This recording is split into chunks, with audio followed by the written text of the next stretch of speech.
berkah untuk kita semua. Yang terhormat kepada Bapak Yoyo Wahyono, owner dari Warung SS, yang terhormat kepada Ketua Jurusan dan juga segenap dosen Fakultas Ilmu Pendidikan UNES, yang terhormat dosen pengampu MKU Kewirausahaan FIP UNES, dan yang terhormat Bapak Dr. Andes Sugiarto, dan juga rekan-rekan yang saya cintai, mahasiswa dari Fakultas Ilmu Pendidikan UNES. Puji syukur saya sampaikan kepada kita semua dan juga Tuhan Yang Maha Esa yang telah memberikan rahmat dan hidayahnya, sehingga kita hadir dalam acara yang bertajuk Diskusi Menyiapkan Mental Mahasiswa Menjadi Seorang Kewirausahaan, bertajuk Young Entrepreneur. Perkenalkan, nama saya Sandy Aisu Bekti. Saya akan memandu jalannya acara pada pagi hari ini. Sebelum memasuki acara inti, izinkan saya untuk membacakan susunan acara. Acara pertama yaitu pembukaan. Yang kedua yaitu menyanyikan lagu Indonesia Raya. Yang ketiga, sambutan ketua panitia. Yang keempat, sambutan dosen pengampu mata kuliah kewirausahaan Bapak SL. Kemudian penyampaian materi dan juga sesi tanya jawab. Yang keenam, menyanyikan lagu Padamu Negeri. Kemudian sesi ketujuh yaitu sesi foto bersama dan juga penutup. Baik, kita mulai saja sesi pertama yaitu pembukaan. Marilah kita buka sesi acara ini dengan bacaan basmalah bersama-sama. Bismillahirrahmanirrahim. Baik, acara selanjutnya adalah menyanyikan lagu Indonesia Raya. Kepada para hadirin, dimohon untuk berdiri dan menyanyikan lagu Indonesia Raya bersama-sama.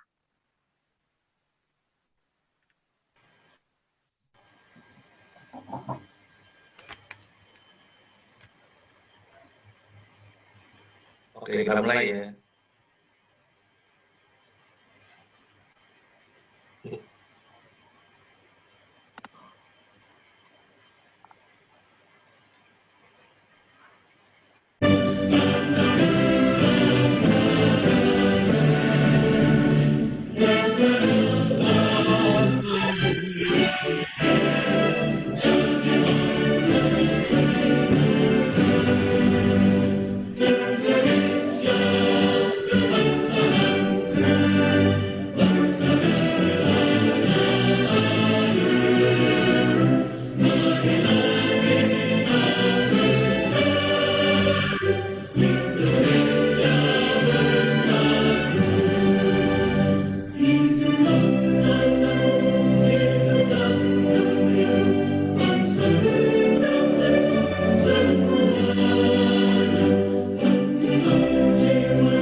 Para hadirin dipersilahkan untuk duduk kembali. Kemudian acara selanjutnya adalah sambutan-sambutan. Sambutan yang pertama akan dilakukan oleh Ketua Panitia Acara Aldi Rifai. Kepada Aldi Rifai dipersilahkan. Bismillahirrahmanirrahim. Assalamualaikum warahmatullahi wabarakatuh. Yang terhormat Bapak Yoyo Heri Wahyono, owner dari Warung SS. Yang terhormat Ketua Jurusan beserta segenap dosen jurusan Psikologi FIP UNES. Yang terhormat Bapak Ibu dosen pengampu MKU Kewirausahaan FIP UNES. Yang terhormat Bapak Estel dan teman-teman mahasiswa Psikologi UNES yang saya banggakan. Puji syukur kita panjatkan kehadiran Tuhan Yang Maha Esa karena berkat rahmat dan hidayatnya kita dapat berkumpul dalam acara diskusi dengan tema Young Entrepreneur. Sebelumnya saya mengucapkan terima kasih banyak kepada hadirin yang telah hadir sesuai dengan waktu yang telah ditentukan. Saya juga mengucapkan terima kasih banyak kepada rekan-rekan panitia karena telah mempersiapkan acara ini dengan sangat baik. Tak lupa juga terima kasih untuk Himapsi UNES yang telah membantu berjalannya acara. Dan saya mewakili panitia memohon maaf jika dalam berjalannya acara ini nanti ada hal yang kurang berkenan di hati ataupun banyak salah-salah kata dari kami semuanya. Sekian dari saya. Terima kasih. Wassalamualaikum warahmatullahi wabarakatuh. Terima kasih kepada Aldi Rifai untuk sambutannya. Kemudian sambutan yang kedua kepada Bapak Sugiarta SL dipersilahkan.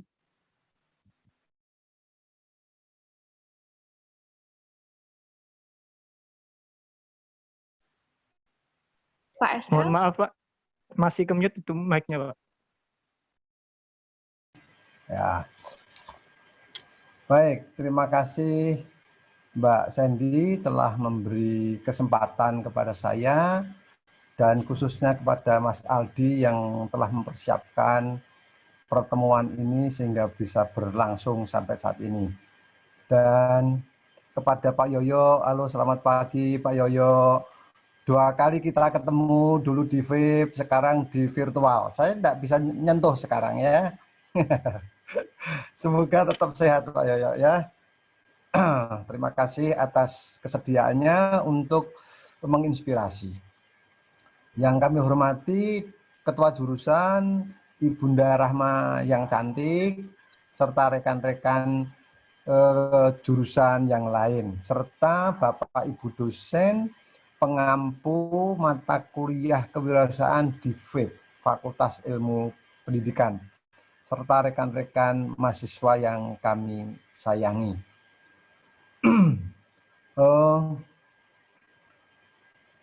Mata kuliah kewirausahaan ini supaya tidak teoritik, maka perlu ada pengalaman-pengalaman praktis di samping nanti memang di akhir perkuliahan ini harus ada proposal yang dibuat dengan format PKM KWU sesuai dengan format dikti itu untuk kemudian diusulkan ke dikti, mudah-mudahan dibiayai ya.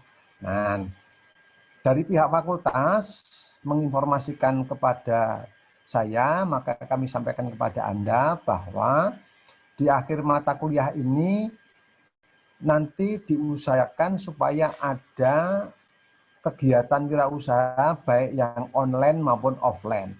Nanti akan didaftarkan oleh Profesor Indra ya. Dari Indra dari PLS itu ya, akan didaftar difasilitasi oleh mereka.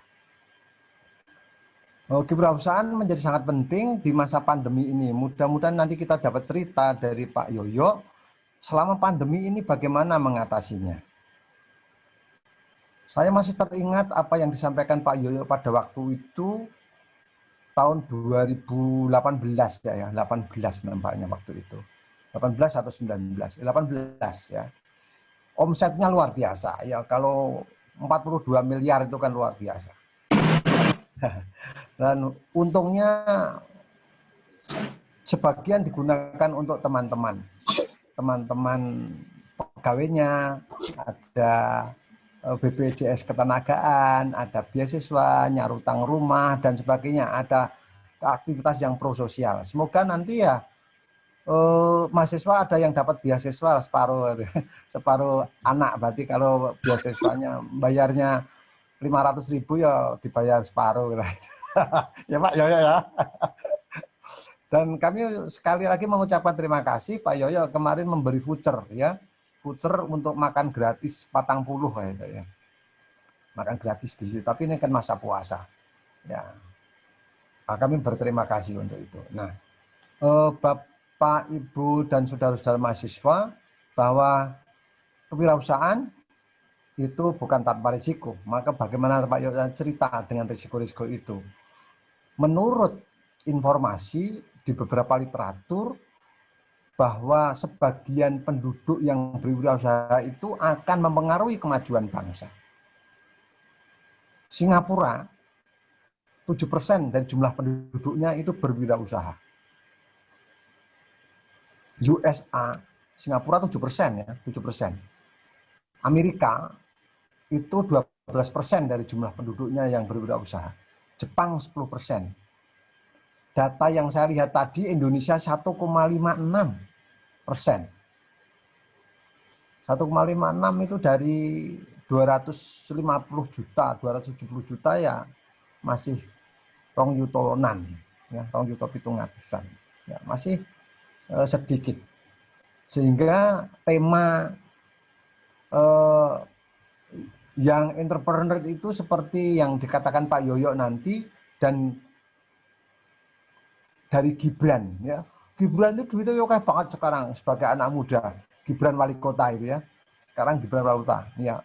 Yang anaknya diasuh oleh mbahnya yang presiden itu. Ya. Nah, semoga ini nanti kita bisa mendengarnya. Dan sekali lagi Pak Yoyo, terima kasih. Semoga apa yang disampaikan Pak Yoyo itu menginspirasi anak-anak ini. Karena kewirausahaan di UNES itu merupakan mata kuliah wajib bagi seluruh mahasiswa. Semoga ini nanti menginspirasi lalu jumlah wirausaha di kita semakin banyak. Tidak 1,56. Dan saya itu ya Pak Yoyo, penggemar SS di mana-mana. Kalau di Purwokerto saya makan di SS, di Solo saya cari di SS ya. Di Semarang apalagi gitu ya. Karena memang pas bagi saya. Sekali lagi terima kasih. Ini bisa terselenggara dengan saat ini pesertanya 120. 120 itu dari mahasiswa saja kurang. 3 rombel itu masih belum ya. Masih belum. Masih kurang sedikit. Nanti semoga yang lain bisa bergabung. Harapannya ya nanti mencapai minimal 150. Minimal 150. Terima kasih sekali lagi. Dan selamat berseminar. Gunakan waktu ini dengan bagus. Sekali lagi Pak Yoyo sangat matur nuwun. Rawuhipun ugi saged pangandikan wonten forum menika. Terima kasih. Saya cukupkan sekian. Semoga hari ini menginspirasi bagi kita semua. Sandy silahkan dilanjutkan. Baik, terima kasih Pak SL atas sambutannya. Kemudian memasuki acara inti, yaitu penyampaian pemateri dari Pak Yoyo. Acara inti ini akan dipadu oleh moderator kita, Nafia Insyira. Kepada Nafia Insyira, dipersilahkan. Baik, terima kasih Mbak Sandy atas waktunya. Assalamualaikum warahmatullahi wabarakatuh. Selamat pagi. Assalamualaikum warahmatullahi wabarakatuh. Selamat pagi kepada seluruh peserta dan tamu undangan yang sudah bersama-sama hadir di tengah-tengah kita dalam webinar Young Entrepreneur. Perkenalkan, saya Nafia Insyira, moderator yang akan memandu pada sesi materi kita kali ini. Sebelum memasuki acara inti, izinkan saya untuk membacakan CV dari narasumber. Beliau bernama lengkap Yoyo Heri Wahyono. Beliau lahir di Boyolali 2 September 1973. Beliau menempuh pendidikan di SDN 5 Boyolali, SMPN 1 Boyolali, SMAN 1 Boyolali, dan SMAN 3 Yogyakarta, serta beliau menempuh pendidikan di Fakultas Teknik jurusan Teknik Kimia di Universitas Gadjah Mada pada tahun 1992. Pengalaman yang dimiliki beliau yaitu aktif di kegiatan mahasiswa kampus, beliau sebagai marketing di beberapa media cetak lokal, sebagai marketing dan tentor pengajar di bimbel, Beliau mendirikan IO Insight Production pada September 2001. Beliau mendirikan Warung Spesial Sambal SS pada Agustus 2002. Dan beliau mendirikan Warung Spesial Susu Segar pada Januari 2009. Saat ini beliau juga telah hadir di tengah-tengah kita. Saya ucapkan selamat datang kepada Pak Yoyo. Sebelum kita memasuki penyampaian materi, mungkin saya akan sedikit membahas dan berbincang nih mengenai tema yang kita angkat, yakni yang entrepreneur. Seperti yang kita ketahui, rekan-rekan mahasiswa tentu baik apabila kita memiliki jiwa untuk berwirausaha sedini mungkin. Nah, karena itu di sini harapannya sambil mengikuti webinar ini, rekan-rekan mahasiswa nanti mampu mendapatkan gambaran bagaimana konsep berwirausaha yang baik dan sukses. Dan tentunya kita akan mendengarkan bersama-sama bagaimana sih langkah-langkah awal dalam menjalani wirausaha. Dan tentunya dalam berwirausaha pasti ada hambatan dan ada kendala. Nah, di sini kita akan mengulik nih bagaimana cara Pak Yoyo untuk menghadapi tantangan tersebut dalam keadaan yang sulit ini, serta kiat-kiat agar kita sebagai mahasiswa dapat berwirausaha dengan baik, seperti itu. Untuk sesi penyampaian materi akan disampaikan langsung oleh Pak Yoyo. Kepada Pak Yoyo, dipersilahkan. Oke, baik. Bismillahirrahmanirrahim. Assalamualaikum warahmatullahi wabarakatuh. Selamat pagi semuanya. Terima kasih pada moderator Mbak Navia Hinsira dan juga Pak Sugiarta ya, yang juga sudah lama tidak berjumpa dengan beliau ya, itu saya sampai lupa terakhir kapan. Tapi yang jelas memang pernah mengisi dulu juga di kampus di UNES itu, dan mudah-mudahan nanti bisa segera mengisi offline lagi Pak. Ya. Ya, betul ya. Jadi bisa lebih banyak yang didiskusikan dan bicarakan. Baik, pertama-tama semuanya teman-teman mahasiswa dan juga mungkin ada beberapa dosen yang ada di sini juga, marilah kita memanjatkan puji syukur kehadirat Allah Subhanahu wa taala ya. Karena pada hari ini ya, khususnya saya itu sangat berterima kasih dan bersyukur masih diberikan kesempatan ya untuk berbagi pengalaman ya ke teman-teman semuanya. Dan berbagi pengalaman itu bagi saya bukan sesuatu yang sulit karena tinggal bercerita gitu ya, apa yang sudah pernah kami lakukan, terus kami jalani dan kami alami itu. Dan mudah-mudahan dari cerita kami nanti mengenai bagaimana Warung SS Indonesia sejak didirikan, sejak dalam kandungan, dilahirkan, kemudian sampai usianya sekarang yang ke-19 itu bisa memberikan insight-insight, ya, menggayakan wawasan, memperkaya informasi buat teman-teman semuanya ya dalam hal bekerja maupun berwirausaha itu ya. Jadi barangkali saja di sini juga kemungkinan saya yakin sudah ada beberapa atau sebagian besar itu ya yang sudah mulai berwirausaha ya, meskipun wirausaha itunya kecil ya, dimulai dari yang sepertinya tidak dikelola dengan baik, tapi percayalah bahwa sesuatu yang besar itu ya dimulai dari kecil ya. Jadi Warung SS pun juga dulunya dimulai dari nol, kecil gitu ya. Itu baik dari sisi kemampuan saya sebagai ownernya Warung SS ya, maupun dari sisi modalitas ya, terutama modalitas uang, semuanya dimulai dari kecil gitu. Nah, nanti saya akan ceritakan sekecil apa. Nah, tapi sebelum saya masuk ke sana, saya juga akan sampaikan juga bahwa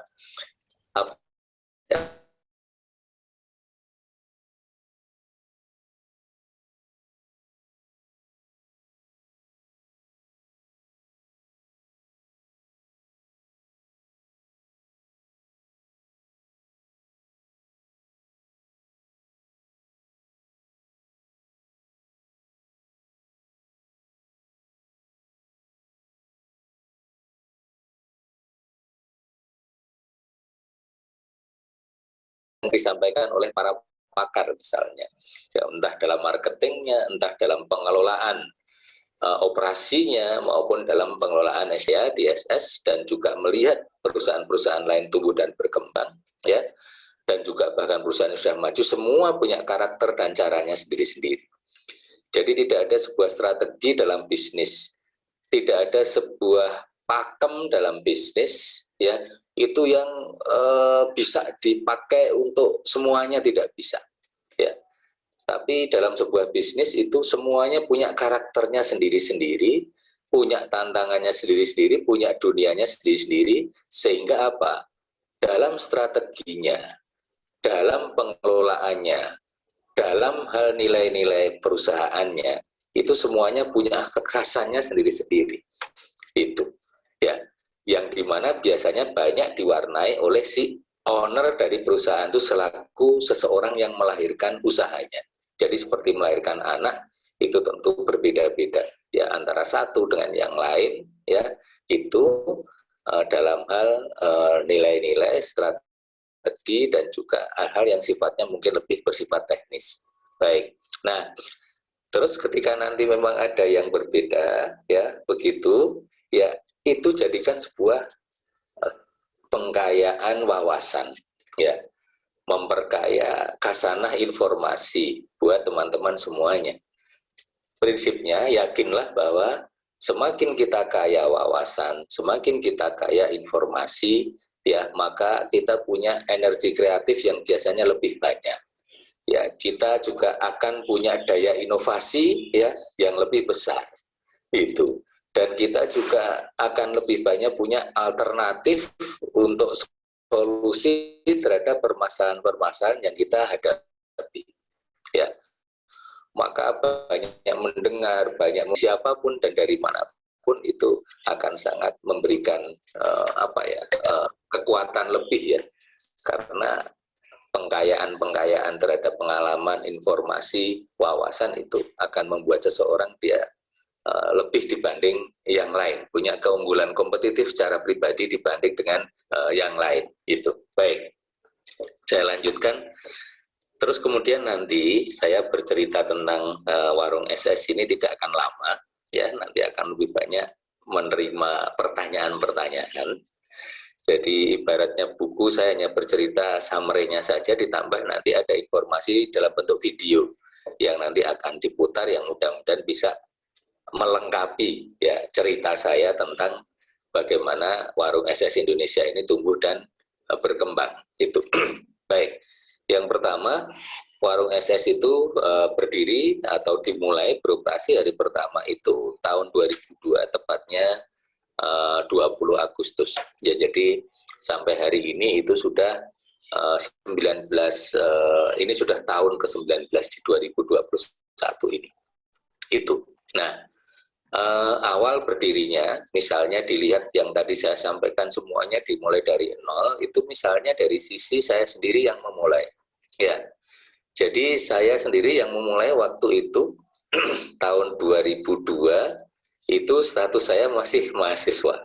Nah, padahal saya masuk kuliah itu tahun 92.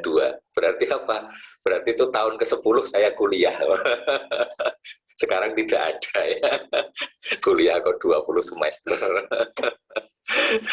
Itu di teknik kimia UGM, ya, itu.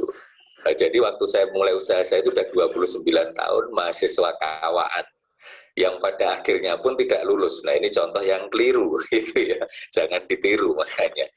Itu.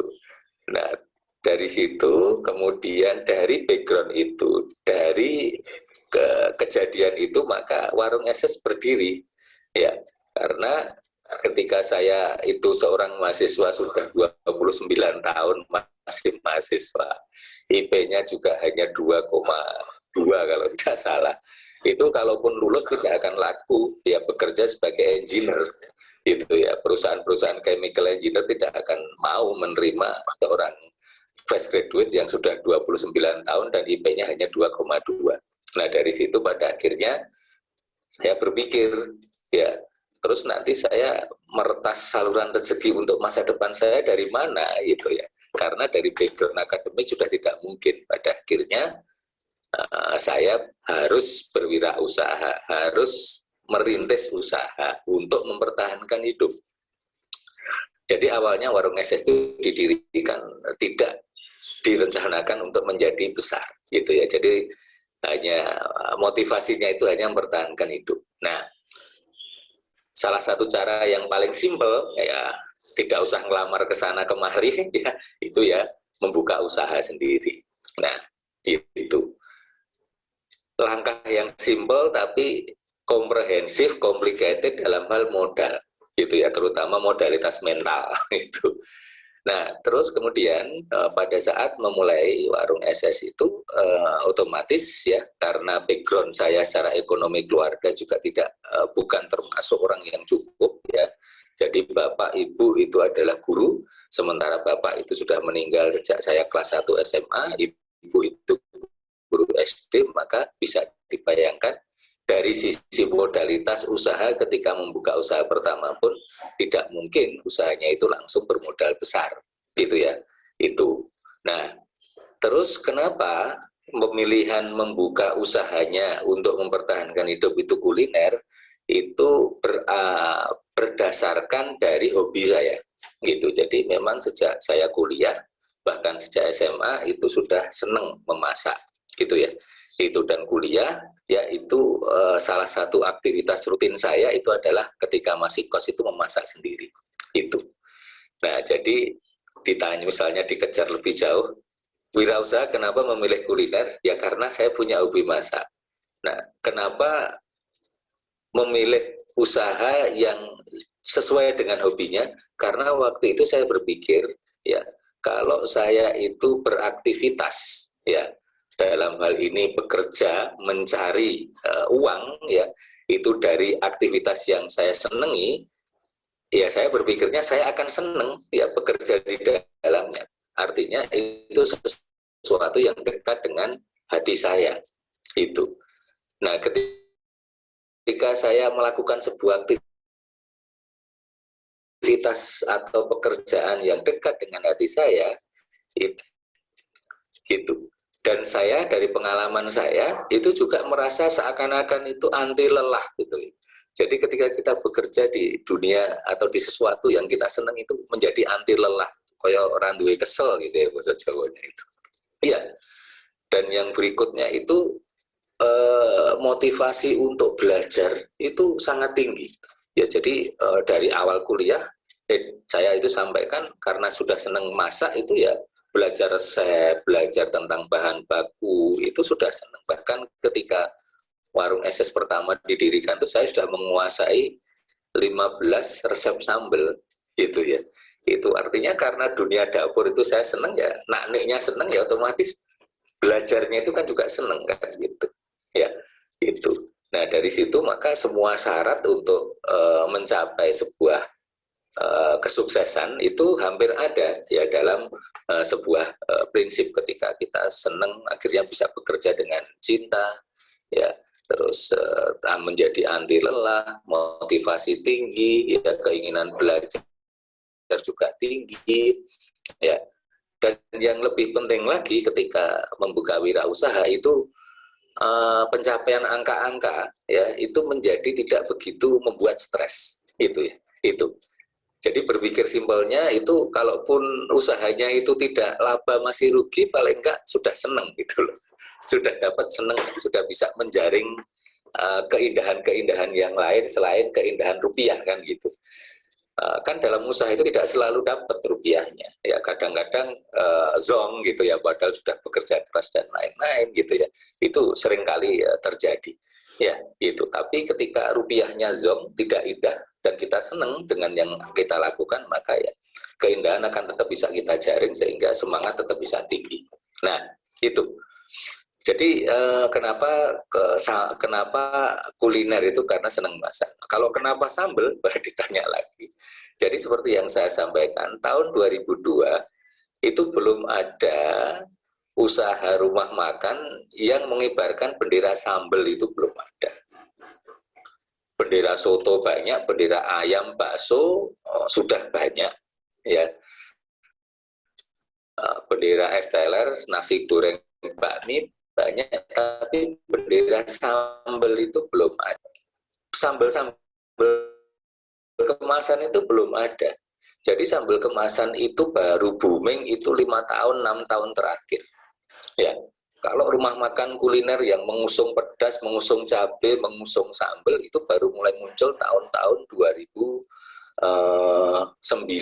Itu baru mulai bermunculan 2008 setelah melihat warung SS yang sejak tahun 2002 mengusung bendera sambal itu kok dirasa diterima oleh pasar, otomatis seperti biasanya akan ada brand-brand lain yang ikut bermain di pasar itu. Ya seperti Aqua lah gitu.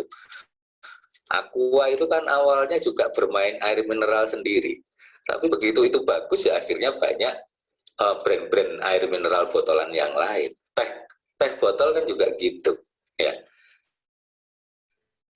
Nah, jadi pada perkembangannya karena waktu itu warung SS itu bereksperimen dengan sebuah konsep baru, ya itu sebenarnya ya ada unsur nekatnya. Ketika kita membuka sebuah usaha atau menjual sebuah produk yang itu merupakan konsep baru itu ukurannya akan cepat. Kalau konsep baru itu diterima oleh pasar, diterima oleh masyarakat, maka dia akan cepat melesat. Tapi kalau dia ditolak oleh pasar, maka juga akan cepat matinya, gitu. Ya.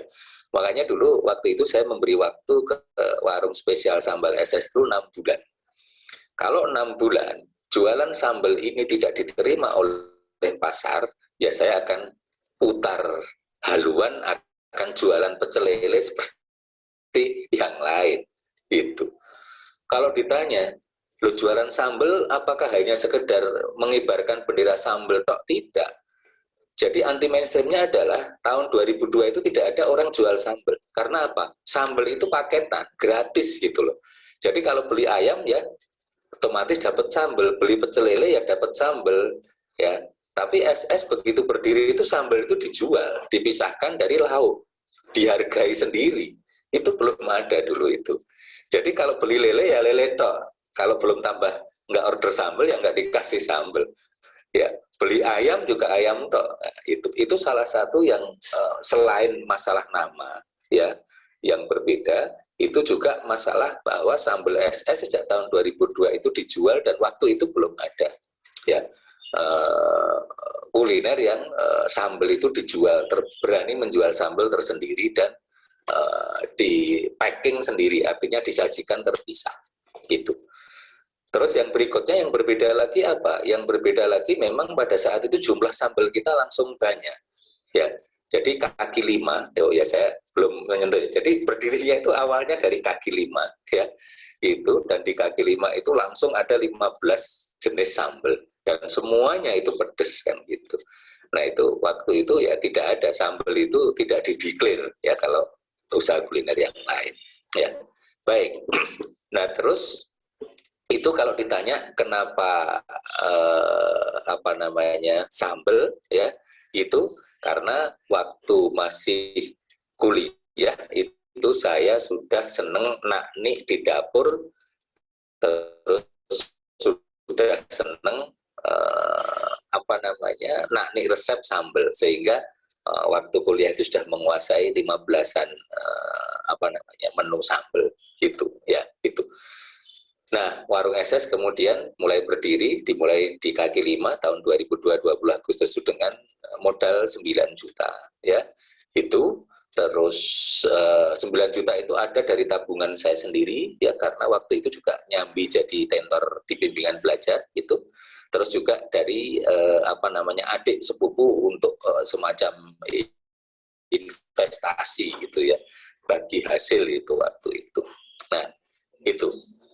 Nah, kemudian untuk modal uangnya, rupiahnya itu sekian. Kalau karyawan atau pegawai waktu awal berdiri di kaki 5 di atas trotoar, yang sekarang juga masih ada itu warung kaki 5 pertama di SS itu ya, buka setiap jam 5 ya. Itu berawal dari 6 orang personil, 6 orang karyawan ya, termasuk 6 orang itu saya sendiri. Itu ada adik saya, teman saya, adiknya teman saya ya, itu terus ada juga tetangga, ada 1 orang karyawan yang memang waktu itu direkrut gitu. Karena kaki lima itu memang ya cukup berat ya, itu harus bongkar pasang tenda ya setiap sore sama malam, angkut-angkut ya itu dari trotoar kembali ke base camp ya. Sebelum itu ada proses belanja di pasar pagi, mulai dari pagi masa awal, mulai dari pagi sampai siang ya, siang sampai sore itu prepare di trotoar, sore sudah mulai belanja, sudah mulai menjual sampai jam 10 malam. Jam 10 malam beres-beres, bongkar-bongkar, ya baru selesai jam 12 malam. Ya, jam 12 malam baru bisa istirahat gitu. Besok pagi sudah belanja ke pasar lagi. Jadi aktivitas fisiknya memang sangat berat dan melelahkan kuliner itu. Gitu. Nah, ini mengenai gambaran warung SS berdiri tahun 2002. Nah, apalagi yang perlu saya sampaikan pada saat awal warung SS berdiri itu tadi saya sampaikan sebuah konsep baru. Ya, nah seberapa lama, misalnya kalau saya ditanya, saya perkirakan warung ini diterima pasar itu kurang lebih ya 3 bulan. Saya sudah bisa melihat bahwa konsep baru sambal ini diterima oleh pasar. Karena apa? Pelanggan-pelanggannya terus bertambah. Bukan hanya pembeli, habis itu hilang, tidak. Ya.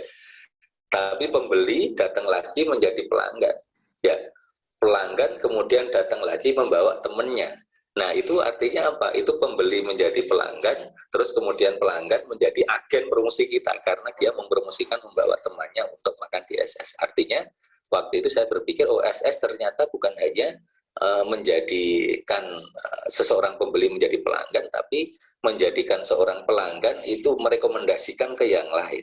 Gitu.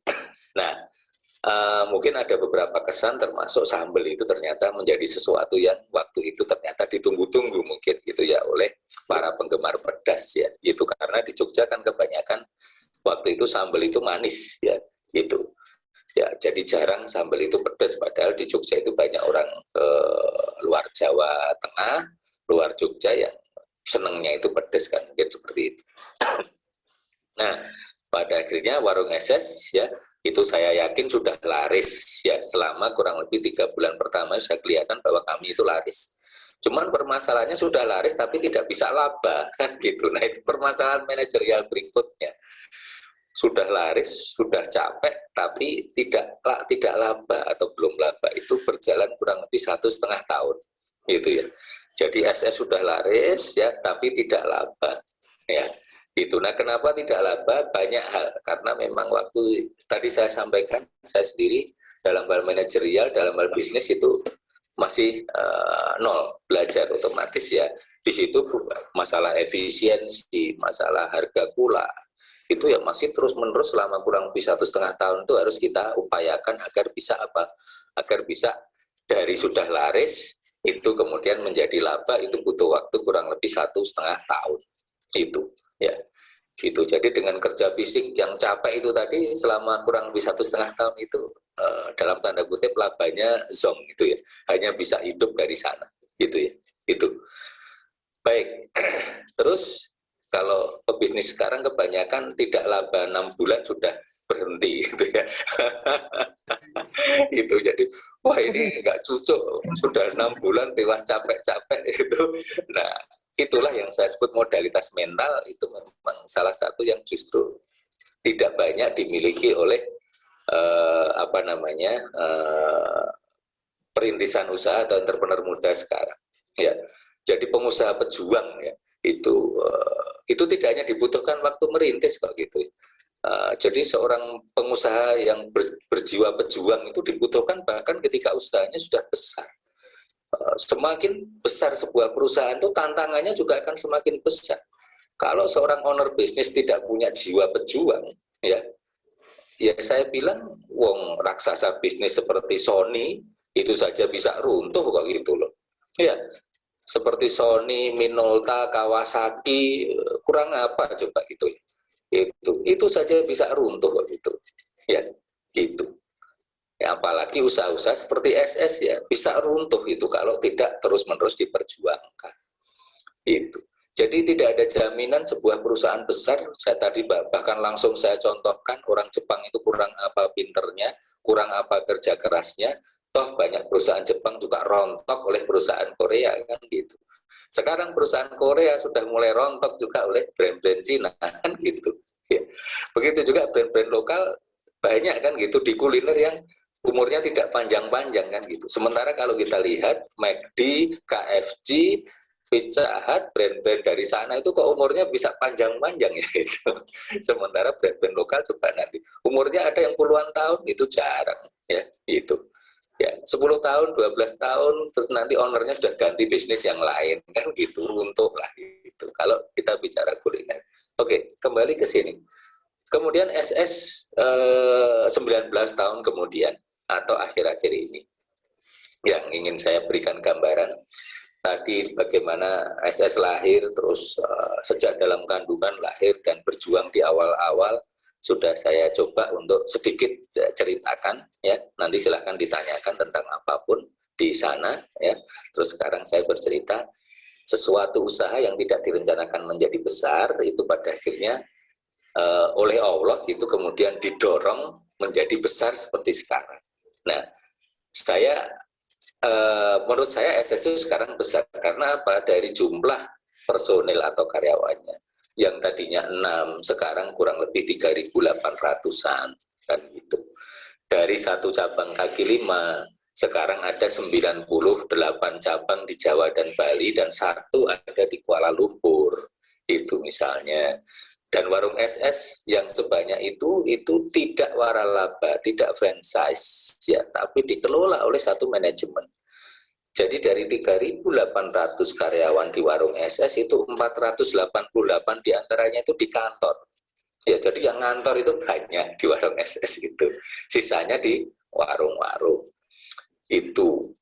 Nah, terus kalau ditanya yang lainnya lagi yang menggambarkan warung SS itu besar secara struktur organisasi, ya tadi saya sebutkan di manajemen saja ada 488, ada 1 orang direktur, 3 orang GM, ada 13 manajer ya, itu supervisornya banyak, kepala cabang dan lain-lain juga banyak gitu ya.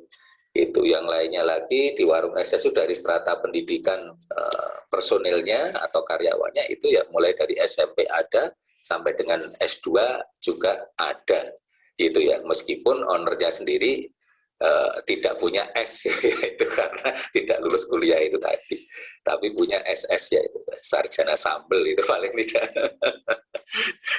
Itu. Nah, itu ya. Jadi sekarang terus apa namanya? Itu yang menggambarkan orang pada kondisi tahun 2021 atau 19 tahun kemudian. Nah, sedikit lagi sebelum nanti kami putarkan video, usaha kuliner itu adalah sebuah usaha seperti warung SS itu yang memang padat karya dan memang padat masalah. Itu ya. Itu kenapa? Misalnya saya ingin sampaikan, kalau ditanya berapa bahan baku yang dibelanjakan oleh warung SS ya, itu hampir setiap hari ya, ada yang setiap minggu, itu totalnya itu kalau tidak salah itu 194 item bahan baku.